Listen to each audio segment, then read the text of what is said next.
Magandang araw sa inyo mga bay, welcome back ulit sa ating channel at update lang tayo mga bay sa isa sa mga teams na makakalaban ng Gilas ngayong paparating na FIBA World Cup sa Pilipinas. So nag-update na ng Final 12 yung Italy mga bay para sa kanilang basketball World Cup lineup. So pinangunahan niya ng NBA player, Utah Jazz player na si Fontet yung mga bay.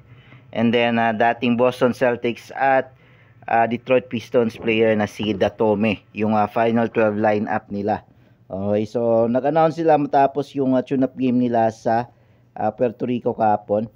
And nag-announce sila ng Final 12 nila kasi makakaroon sila ng parang pocket tournament sa Shenzhen, China. Okay, dalawang matches yung gaganapin nila doon bago sila lumipad papunta sa Pilipinas para sa FIBA World Cup.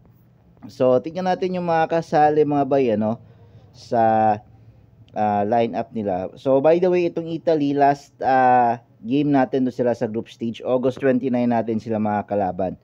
And etong si Datome mga bay, nakalaban na din to ng Gilas dati sa 2019 World Cup sa China.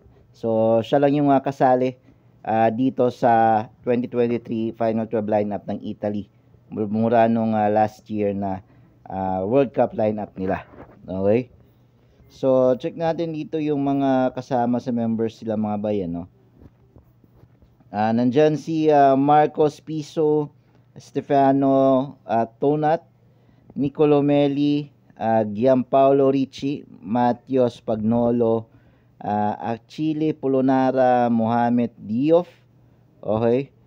Lucas Severini and Gabriel Procida. Okay, so yan yung kumumpleto sa Final 12 lineup nila na makakalaban ng Gilas Pilipinas sa World Cup dito sa Manila. Okay, sa group stage. So abangan natin mga bay, sa tingin ko may palag-palag yung Gilas dito sa inilabas na lineup ng Italy.